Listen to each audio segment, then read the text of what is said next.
It is no secret that the Trump administration has, like, a lot going on right now.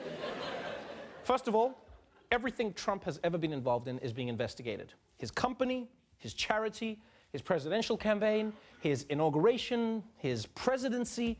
It's like he has the Midas touch, but instead of gold, everything he touches turns to crimes. But while that's going on, there are also big changes happening in Trump's White House. For the past week, the president has been searching for someone to replace his chief of staff, John Kelly, a man who's endured so much stress, it's easy to forget that he's only 26 years old. Look at that. And Trump has been getting rejected over and over this job, right? Nick Ayers said no. Chris Christie said no. Ben Carson started to say no, and he should be finished saying no by Christmas. It takes a very long time for him to say things. But finally, over the weekend, Trump found somebody willing to take the worst job in the country. Breaking news. President Trump has named Mick Mulvaney, the current director of management and budget, as his acting chief of staff. Trump grew deeply frustrated at the rejections in the media narrative that no one of high stature wanted to be his chief of staff. So he decided suddenly on Friday afternoon to tap Mulvaney. He met Friday with Trump for a scheduled discussion of the budget showdown, officials said, but he left as the acting chief of staff. Okay, that is incredible. Mick Mulvaney, the budget director and midlife crisis Harry Potter, came into the Oval Office, right, for a meeting about the budget, and then Trump just ambushed him with another job offer. He's like, so, about this budget, chief of staff says what? What, sir? He said it, folks. Legally binding, no backsies. Like, it makes it sound like the job search frustrated Trump so much, he just decided he'd hire whoever came through the door next.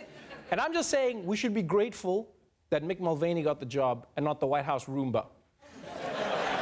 Could have just been like, the next one, congratulations to the new chief of staff, high energy, always on the move. And just like Eric, spends his days eating garbage off the floor, folks. And the reason filling that position was so hard is that it's almost impossible to find someone who likes President Trump. And it turns out the new guy doesn't either. In a matter of days, he'll be Donald Trump's right-hand man. But in the days before the president was elected, it appeared Mick Mulvaney could barely stand him. Yes, I'm supporting Donald Trump. I'm doing so as enthusiastically as I can, given the fact I think he's a terrible human being.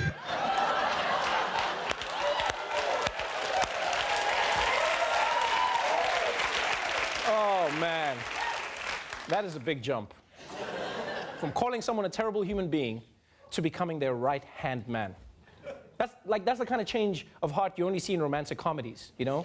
It's always like, I'm the captain of the sports team and she's a dumb nerd. And then 80 minutes later, it's like, wow, once I got to know her, she had a vagina. And to be honest, finding this out, actually, it made me feel better about Mulvaney. Because I don't think we want anyone working in the White House who doesn't think Trump is a terrible human being, right? I know that seems weird, but at least we know that Mulvaney is normal. Yeah. When Trump goes for that nuclear football, you're going to want someone reasonable within tackling distance. That's all I'm saying.